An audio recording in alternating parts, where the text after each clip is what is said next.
We guide you through how to screen record on your Samsung phone in 2026.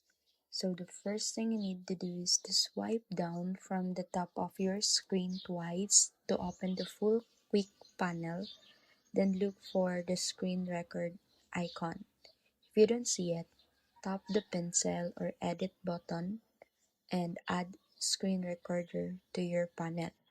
Once you tap it, you'll be asked to choose your sound settings.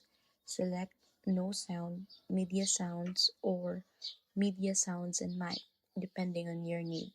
Then choose whether you want to show tabs on the screen.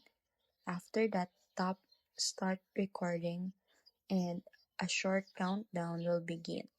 Once it hits 0, your phone will start recording. Everything you do, you'll see a small floating toolbar where you can pause, stop, or even draw on the screen while recording. To stop, simply tap the stop button on the toolbar or swipe down and tap stop from the notification panel.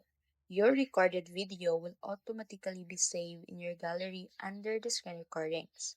If you want a better quality, go to settings, search for screen recorder, and adjust video quality or resolution to make your recordings clearer.